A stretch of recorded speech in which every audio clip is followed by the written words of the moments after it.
Hey guys, it's Pastor Santi. Thank you so much for joining us online. We pray every single week that these messages go out to you, that they fill you up with what you need to get through the week, and we just hope that you're able to know a little bit more about God and what He wants for your life as you're listening to these messages. If you want to get even more connected, feel free to follow us on our Instagram at Spectrum Youth, Spectrum without vowels. I hope you enjoy the service, and we will see you next week. Man, tonight, there is quite a long text that we are teaching through. Okay, we're reading all of Psalm 139, just because it's like a song, right? It's like a poem, but it's really long, and you're gonna hear my voice enough. So I thought it would be nice if someone else read the passage. So I thought I would have one of your guys' leaders read the passage that we're gonna be in tonight. Sound good? So Sydney Wall, if you could come up here. Everyone give a round for Sydney. She is going to be reading tonight's teaching text. The microphone is yours. Thank you. Hi, guys. I love you. So I'm just going to be reading Psalm 139. It's from David. So, "O Lord, you have examined my heart. You know everything about me. You know when I sit down or stand up. You know my thoughts, even when I am far away. You see me when I travel and when I rest at home. You know everything I do. You know what I'm going to say even before I say it, Lord. You go before me and follow me. You place your hand of blessings on my head. Such knowledge is too wonderful for me, too great for me to even understand. I can never escape your spirit. I can never get away from your presence. If I go up to heaven, you are there. If I go down to the grave, you are there. If I ride the wings of the morning, if I dwell by the farthest oceans, even there your hand will guide me and your strength will support me. I could ask the darkness to hide me and the light around me to become night, but even in darkness, I cannot hide from you. To you, the night shines just as bright as the day. Darkness and light are the same thing to you. You made all the delicate inner parts of my body and knit me together in my mother's womb. Thank you for making me so wonderfully complex. Your workmanship is marvelous, how well I know it. As you watched me being formed in utter seclusion, as I was woven together in the darkness of the womb. You saw me before I was born. Every day of my life was recorded in your book. Every moment was laid out before a single day had passed. How precious are your thoughts about me, O God. They cannot be numbered. I can't even count them. They outnumber the grains of sand. And when I wake up, you are still with me. Oh God, if only you would destroy the wicked. Get out of my life, you murderers. They blaspheme you. Your name is misused by your enemies. Oh Lord, shouldn't I hate those who hate you? Shouldn't I despise those who oppose you? Yes, I hate them with total hatred, for your enemies are my enemies. So search me, O God, and know my heart. Test me and know my anxious thoughts. Point out anything in me that offends you and lead me along the path of everlasting life." Awesome. Thank you, Sydney, so much. Everyone give her some noise. Who is in her Connect group? I want to hear it. Make some noise for your leader. She killed it. That was very loud. Congratulations. That was great. Anyways, that was a psalm, right? So psalms are like a poem or like a song that somebody wrote talking about God. And we get to know about God through it. Who wrote the Psalms? Can anyone tell me who wrote a lot of them or who wrote that one specifically? David. He's super famous for writing Psalms, right? Now, if you've read through Psalms at all, you'd be like, dang, David, you're kind of an emotional guy. Like, bro, are you okay? Like, he's just like talking about something, and then he's like, God, I hate everybody. You know, and you're like, oh my gosh, dude, like, someone needs to check on you, bro. Like, are you okay? But I think I can relate to David, specifically when I was in middle school and high school. When I was in middle school and high school, man, and maybe you guys can relate. Does anyone just have emotional days? Like, you're like, if someone asks you like, hey bro, how you doing? You're like, yeah, I'm so great. But then you like get home and your family's like, you know, it'd be a fun idea. We're gonna watch Marley and Me. And then the dog dies and you're like, oh my gosh, I'm not okay. I'm so sad. Just out of nowhere. Or you drop your ice cream and you're like, that ice cream meant everything to me. That was like, I was looking forward to that. My whole day was in that ice cream and I was, God, everything's terrible. What's up? Worst case scenario is ice cream dropping. But does anybody feel that way? You just have emotional days? I got emotional days, man, even now that I'm 23. But it's even worse for you guys. You got hormones and like so much stuff going on. And I think that specifically, the Lord was speaking to me about emotions this week. And the Lord was speaking that we have so many emotions and we don't know how to handle them, right? Like we have all these feelings and all these thoughts and all these emotions coming up and it's like, what do I do with this? I've never experienced this before. You guys in 6th grade or middle school, like it's just starting for you. You're just starting to experience new things in life and you're like, what in the world do I do with this? And it doesn't help that we live in a culture that loves to just like cover things up, right? Like our culture isn't like, hey, you need to get to the bottom of like the thing that's like bothering you or like your emotions or things that you're going through. We just cover things up. You're not happy? Well, you know what? Bro, I got the thing for you. I got this party. You can come by. You've been looking down, dude. Like there's going to be drinks. There's going to be girls. Like, come by, man. Like, it'll help you feel better. Or you know what? Like, you just need to get through high school and get through college and make as much money as possible because then you can maybe buy things that will finally make you happy, right? You don't need to feel bad. Just make more money. And then you can, cover up with whatever it is. Or even, you're depressed. You don't actually need to process the things that are making that happen. No, we just need to give you some medication. Or you need to self-medicate to feel better. Now, I understand that in some cases, medication is something that people do need. But medication without actually processing it just covers up the issue. We would rather distract ourselves from our feelings, thoughts, and emotions by covering them up than actually dealing with them. We shove things down. I feel this way. I don't know how to handle it, so you know what? I'm just going to shove it down. I used to think that I was like it's like, oh, I got a back like a duck, like water doesn't stick on me, like nothing gets to me. And then as I grew up, I realized that it wasn't sliding off my back, it was sliding right into a backpack that I was carrying. And all the emotions and things that I was dealing with, man, I was carrying them.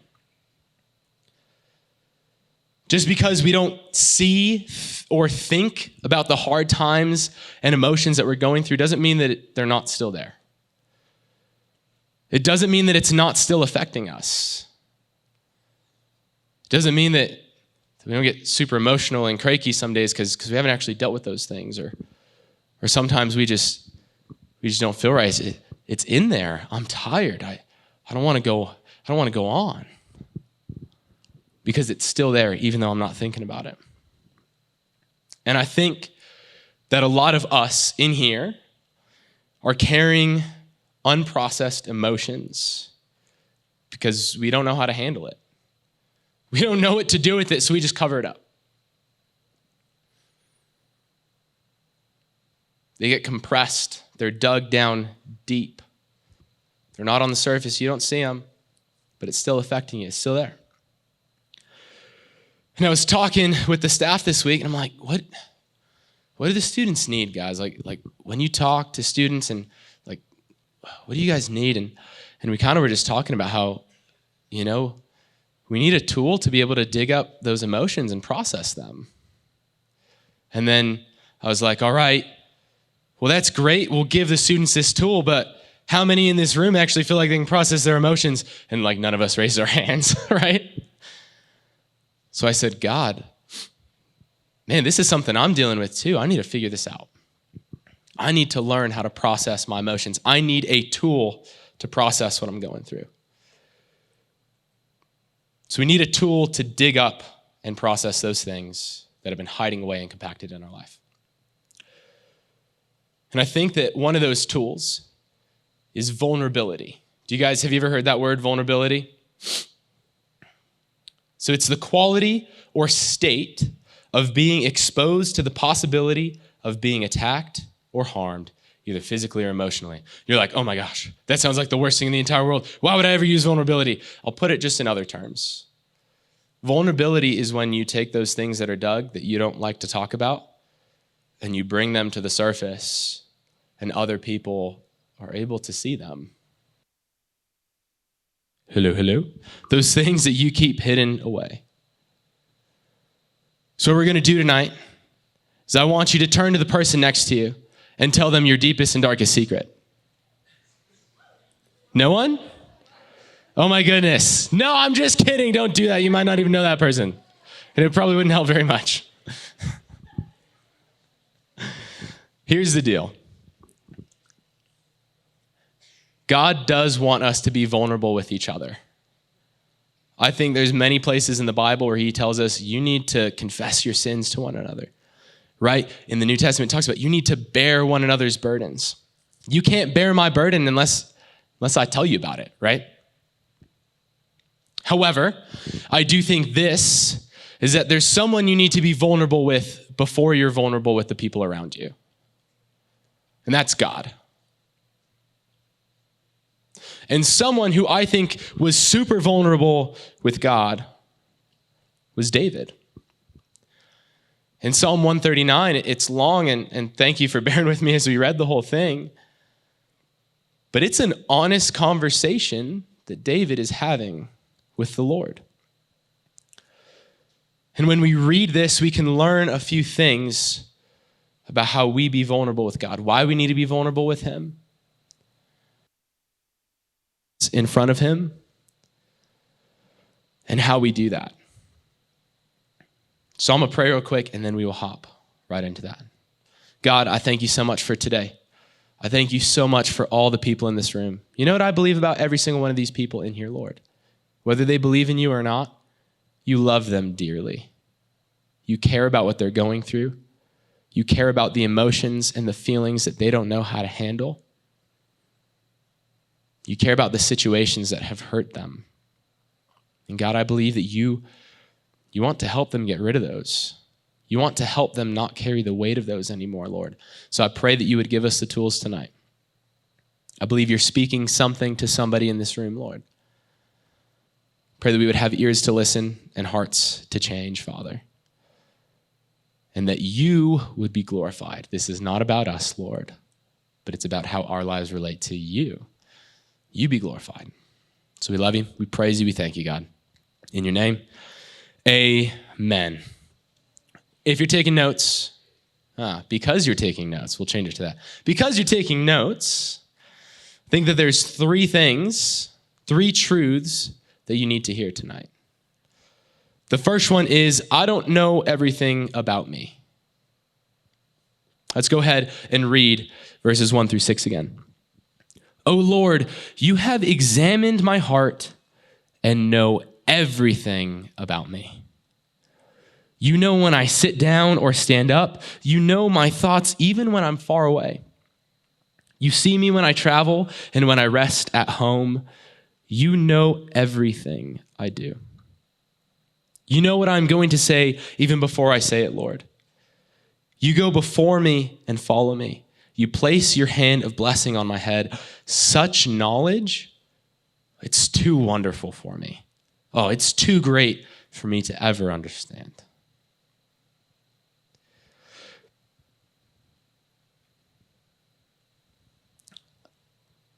I think sometimes, have you guys ever had a moment when someone's like, hey, remember when this happened? And you're like, bro, there's no way that I ate waffles with like dog food on them at youth. You're like, there's no way that I did that. But yet there's like video footage and photos on the youth group Instagram of you doing that, right? Have you guys ever had someone tell a story about you and you're like, I don't know if I was there for that, homie. Like, I don't know that about me. I don't know. But yet it actually did. Can anyone relate? Maybe that's just me. Thank you for making it not just me. I appreciate that. Sometimes we don't even know like what we did like yesterday. We're like, I don't know what I ate for breakfast. I don't know that about me. And with feelings and emotions, it can be the same way. I don't know what I'm feeling. I just know that I'm feeling a lot. I can't put my finger on it. I don't know why I'm feeling this way. I don't know why I have this emotion. This is all new to me. How do I figure all these things out? Life is so overwhelming. I don't know this about me. But everyone kind of thinks like you're supposed to be your own expert, right? Like Santi's the expert on Santi and Caden's the expert on Caden. That was funny. You're like, bro, I don't know why I do this. Even if you feel this way, even if you don't know why something is going on, what we read from this text is that God does. Even when you don't feel like you know parts of yourself, God knows everything about you. God does. Isn't that incredible? That even when we don't know what to do in life, when we don't know what to do with our baggage, when we don't know what to do tomorrow or with our life, there's a God who knows every single thing about you. He made you, he created you, and he knows everything about you, even when the thing that you're feeling in your life is a huge question mark. It is so incredible that God knows everything about us. And I want you to know that it's okay that you don't know everything about you. You're not supposed to be your own expert. In here, verse 14, it says, "Thank you for making me so wonderfully complex." We are very complex creatures. We're not simple. There are so many layers to us, even just our body, the way that our cells work together, the way that they reproduce, and even just life in general. It's so complex that it's taken scientists literally centuries to even figure out a little bit of how that happens. It's so complex. And then on top of that, we all have an identity. Who are we? Who am I? That is a complex thing.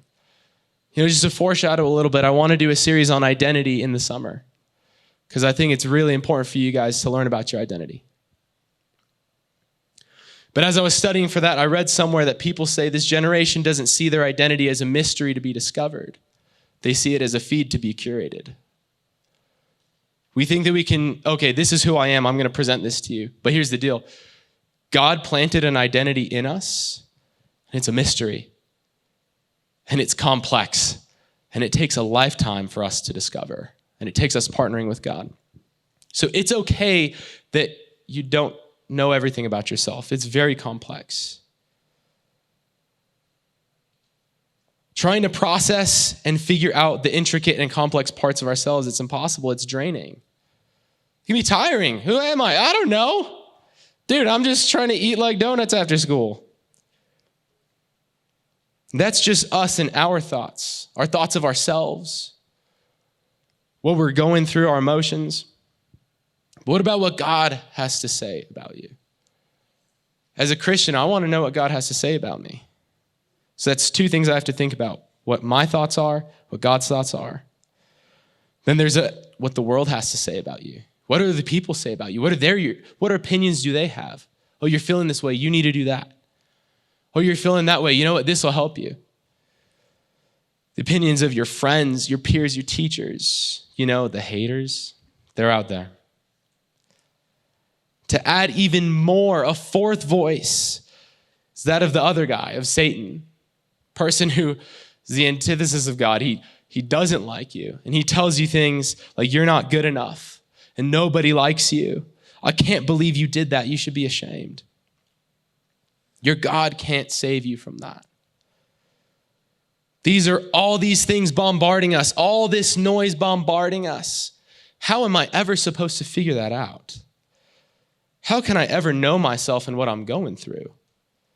It's so much to process, you never could. So instead of trying to process, we stow it away. I can't handle that. Boom, toss it in the bag. No, I don't want to think about that. I'll just numb myself instead. I'm just going to go on Instagram because that's mindless scrolling. I'll get straight A's and I'll play every single sport because if I can keep myself busy enough, I don't have to think about all those voices. I don't have to think about all those concerns. It's too painful to think about. We compact our emotions until we burn out or blow up. Because we simply can't process all of that. My brain's not big enough. Your brain isn't big enough. But verse 17 says this, how precious are your thoughts about me, O God. They cannot be numbered. I can't even count them. They outnumber the grains of sand. God has so many thoughts about you. He's able to process all of those things about you. So it's important to be vulnerable with him because when you go and share those things with him, it's not a question mark for him. He knows exactly why you're feeling that way. He knows exactly why you're having an emotional day. It says he knows your days before you even do. So you might have a really bad day tomorrow. It's not a surprise for God. He knows when it's going to happen, why it's happening, and what to do about it. So being vulnerable with God, he knows you the best. He knows exactly what to do with those emotions. He knows exactly what to do with how you're feeling and what you're going through. He's got you covered, man. It's like Dr. Strange in Infinity War, right? He's like, there's 14,605 outcomes and we only win one. And everyone's like, oh my gosh, we could never figure that one. But because he had the time stone, he could. And God can see all of those outcomes. He can handle all of those thoughts. And he knows exactly which one you need to process. So we're vulnerable with him, so that way we know where to go. He tosses out the junk and gives us what we need to focus on. But even knowing this, even knowing that God knows everything about me, he can help me right away. I find so often when I'm going through stuff, I just hide from him, right? Like God is not the first person that I go to. Do you guys feel that? Like God is not the first place you go when you process things? We'll just got to raise a hands in here. Just so everyone can see. It's yeah, lots of people go through that. The next truth I think you need to hear is this. I'm too loved to be left alone. We're going to read verses 7 through 12. I can never escape from your spirit. I can never get away from your presence. If I go up to heaven, you are there. If I go down to the grave, you are there. If I ride the wings of the morning, if I dwell by the farthest oceans, even there your hand will guide me, and your strength will support me. I could ask the darkness to hide me and the light around me to become night. But even in darkness, I cannot hide from you. To you, the night shines as bright as day. Darkness and light are the same to you. If you're in here and you feel like what you're going through, what you've found out about yourself, what's happened to you is too dark for God to ever want to be next to you, can I just tell you that's a lie from the pit of hell? There is no darkness that can hide you from God.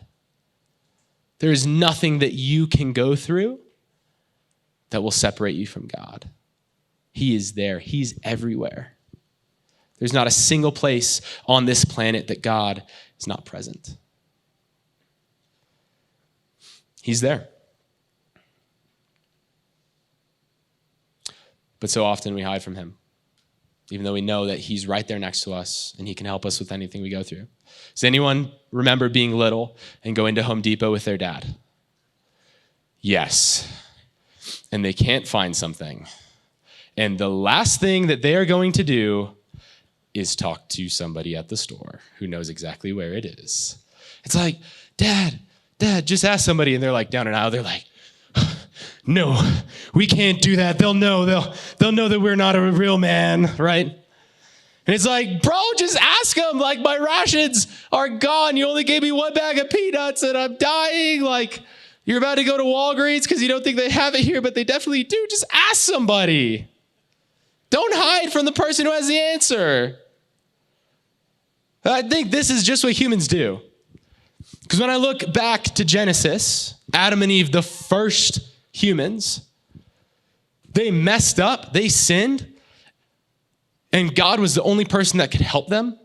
And their immediate reaction was, I'm going to hide from you, God. They're like, no, I'm going to pretend like we didn't do that. No, what, Apple? That's so funny. You're silly, God. Like, we're going to hide. God knows exactly what they did and exactly where they were. But yet they're going to try and hide from him. And it's so easy to make fun of them that they did that. But dude, I do it all the time. Oftentimes, I don't want to face what God is trying to fix in my life.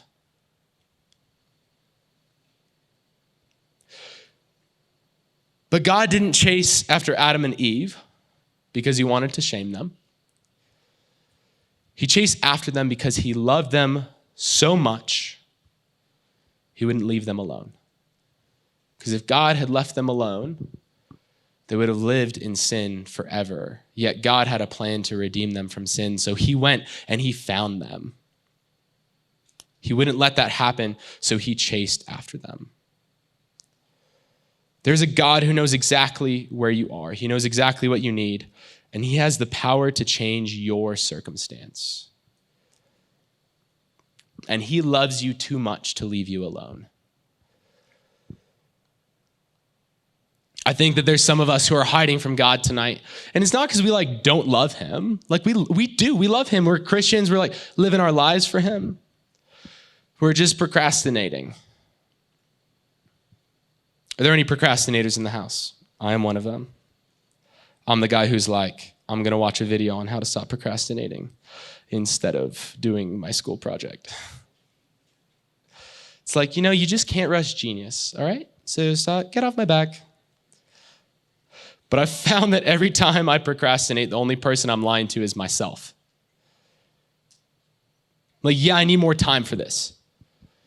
Yeah, no, I'll get to it tomorrow. Yeah, I'm going to hide from that work. If I pretend it doesn't exist, I'll take care of it. Don't worry. But everyone around me is oh my gosh, Santi, you need to just do this now. When I try to hide from God, the only person that I'm lying to is myself. God knows everything about you already. We just read that. He knows what you're going through. It's not you're hiding from him and then you're God, I'm going to open up to you. It's hey, I lied today. And he's oh my gosh. You what? I didn't know that. No. God knows everything already. He knows what you're going through. So when you hide from him, you're just avoiding it yourself. The only person you're lying to is yourself. And God's going to chase you down because he loves you too much to let you lie to yourself. He wants to help you. He knows what you need, and he is a safe person to be vulnerable with. I'm tired of going to God last because it leaves me burned out or blown up. My emotions blow up all over the place. And then I end up running to him anyway to pick up the pieces. But tonight, I want to be the kind of people here, the Christians that run to God first. I want you guys to be the kinds of Christians, even though you're only in 6th grade or 7th grade or 8th grade, I want you guys to be the people who are no, you know what I'm going to do? When I'm going through something, I'm not going to procrastinate. I'm going to go straight to the person who helps me. No, I'm sorry. I don't need those things to cover up. I'm so sorry. Because I'm living my life over here and I know the person who can help me. And you know what? I care about you too much. That won't help you. But I know somebody who can. That's the kind of people I want to be at Spectrum. I'm tired of going to God last. I don't want to burn out or blow up. I want to run to God. And running to him looks like listening to him. Yes, it's talking things through. David talked to God.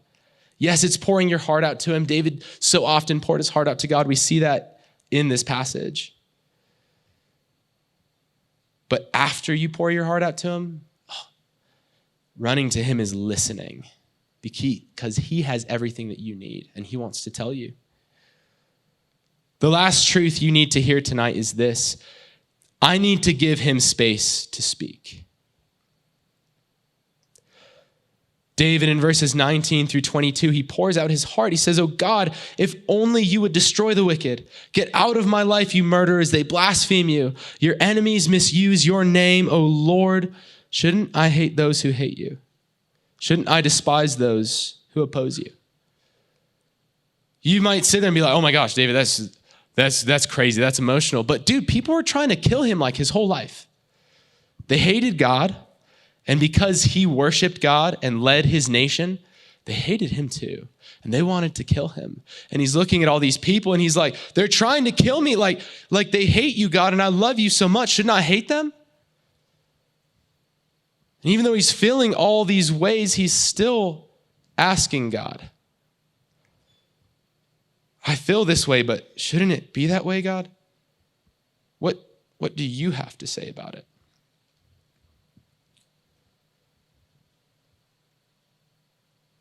And then he ends, after he pours his heart out, he says, "Search me, O God, and know my heart.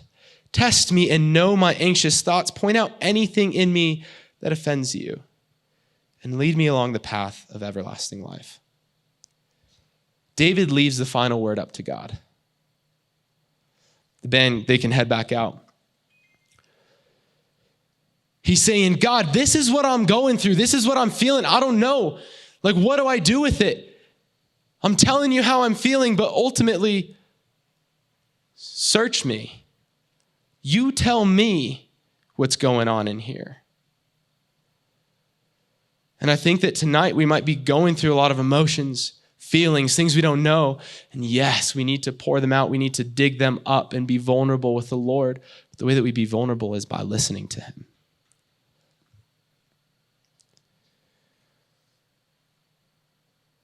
David made space for him to speak. And I think that we're going to do that tonight as well.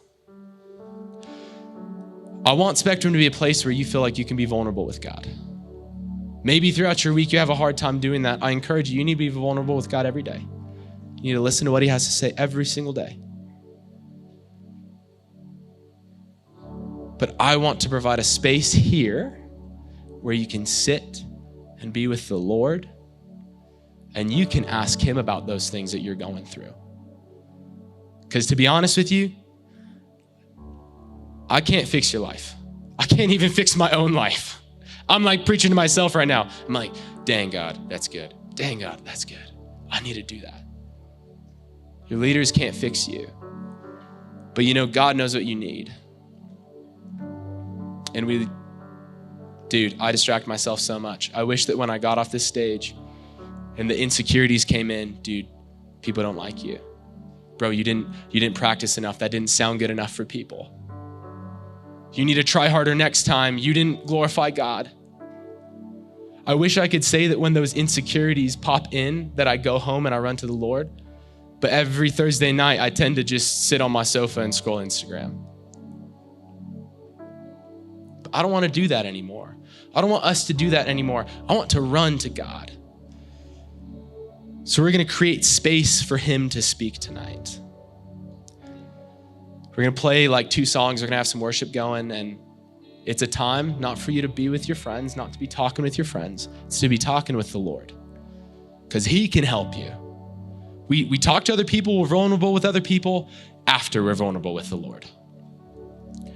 I want to give you some steps to be vulnerable with him. I had to learn this week, literally last Friday. You need to find the space that you open your heart to him.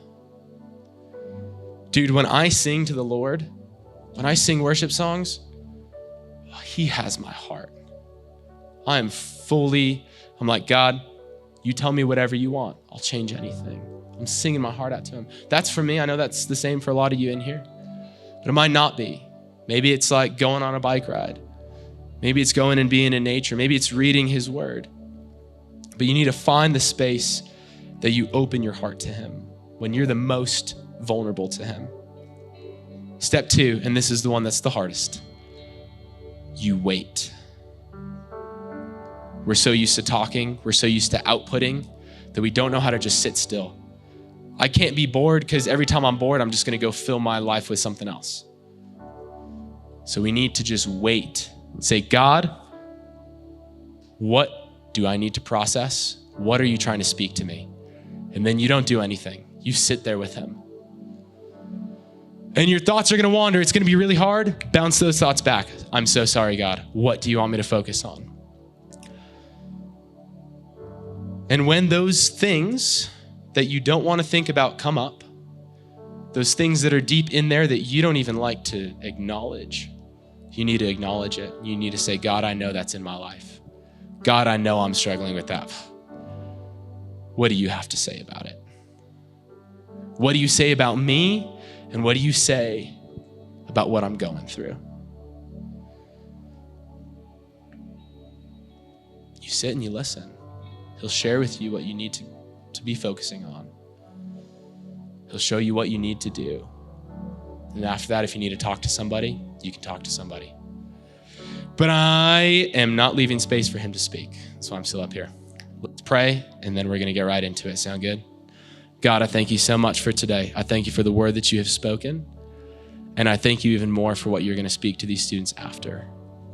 Give them a supernatural ability, Lord, to stay focused on you. Lord, make this time powerful. Make this spirit-filled, Lord, where you are in this room, your presence is felt and it is known. And you are speaking to people and you are helping them. And that you would find them in a place you just want to help them. So help them to turn to you. Help them to get rid of the distractions, get rid of their phones, close their eyes so they're not distracted by their friends. Help us to just sit in your presence, ask you what you want us to focus on, Lord, and then share with us what you have to say about it. We love you, we praise you, we thank you. This time is yours, Jesus. Do what you want to do. Hey, thanks for sticking around. I hope that God shared something with you in that message. I hope that it gets you through your week. And if it did speak something to you, if you gave your life to the Lord, we want to reach out to you, man. We want to hear from you. So go ahead and hit us up on our Instagram, send us a DM, and we'll be in contact with you. Love you guys, and we will see you next week.